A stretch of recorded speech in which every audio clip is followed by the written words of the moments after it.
Hey guys, I'm David Whitworth from Bethel Music, and today we're going to learn the song Ever Be. Ever Be is a song from the We Will Not Be Shaken album where we use two drummers. So I'm going to break down section by section how we played each groove and how to apply it as one drummer. So first thing is we use samples on the SPDSX. The main three samples we use are an 808 kick, a reverberated snare, and some jingle bells. The jingle bells we actually use live with real sleigh bells, but for this tutorial I'll just show you for these samples. Those are the samples we used. And for the intro of this song, it's a very simple pattern. And what happens on the kit will be happening, the same thing will be happening on the SPDSX. So the groove for the intro would be this.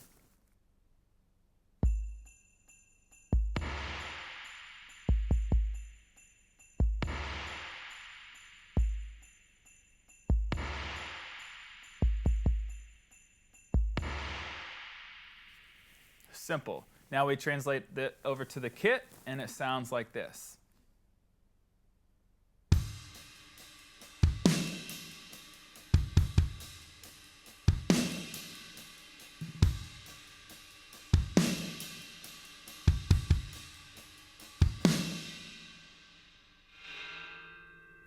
Now the main thing you want to know about the intro of this song is I like to get 16ths going on the ride and 8ths with my hi-hat foot going with the hats. And so it just gives it a lot of movement, along with the jingle bells if you're able to do the samples, gives it a lot of top-end movement. So that's the intro, and it's also the channel that we'll be using after the first chorus of the song. So after the intro of the song, it goes to verse 1, which there's no drums. The drums come in at the first pre-chorus. And the first pre-chorus groove is very simple.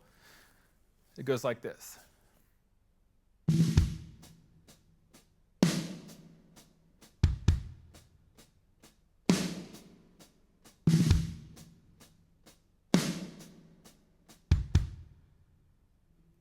That's it. And then when we go into that first big chorus, we do a big swell, and then it's a down chorus. And so after that down chorus, we go to the channel that we talked about in the beginning. In the channel groove, remember you have your 16ths on your ride, your 8ths on your hi-hat, and it's that same simple pattern we talked about for the intro, like this.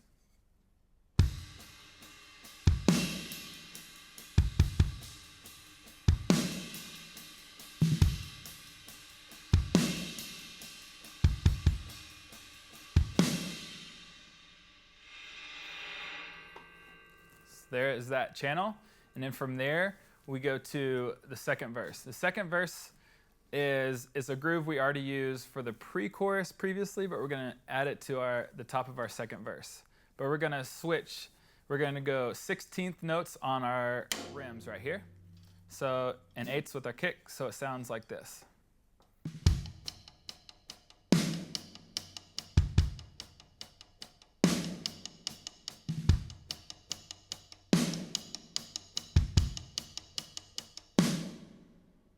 Very simple, very easy. From there we go to the pre-chorus. In the pre-chorus, we want to keep that same click groove going, but we're going to add in some toms. And we're always going to keep our 8th notes with our hats. So the groove will go like this.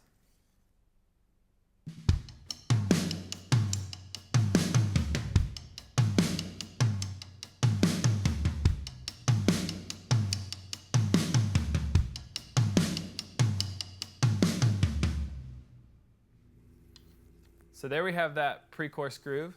And from there, we go to the second chorus. Now the second chorus can kind of be the trickier part of this song.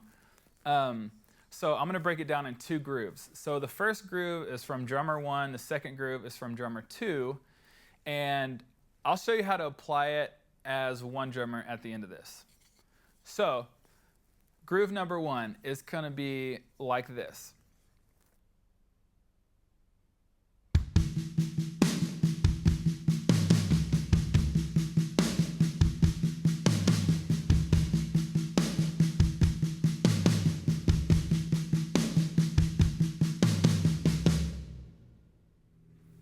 That's the groove for drummer 1.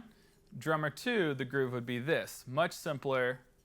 And I actually prefer this pattern just to give it more space, to give the song more space, the music more space to kind of breathe. So the second pattern goes like this, very simple.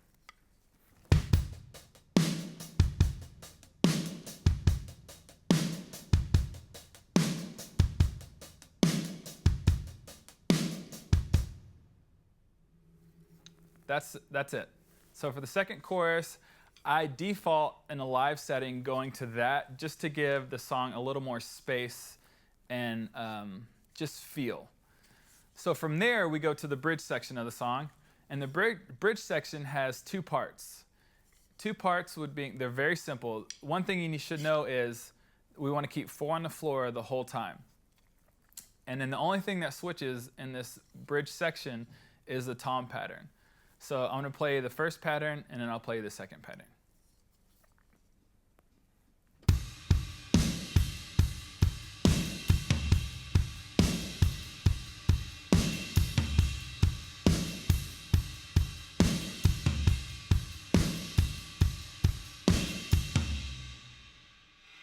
Second pattern.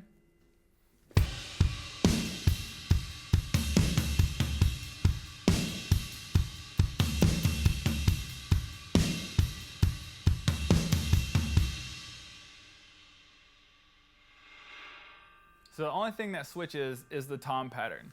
So the first half of the bridge is a simple one with one hit, and the second half is a little more busier with that second pattern. From there, it goes to the last two choruses of the song. And what I like to do for the last two choruses of the song is just play that second chorus groove, but just switch it over to the ride cymbal. So 16ths on the ride, and just keep it simple, like this.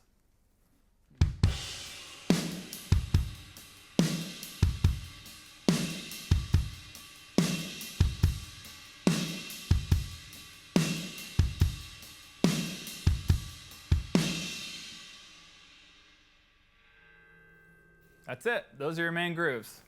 Now I want to play it all together with the tracks to let you hear what it sounds like.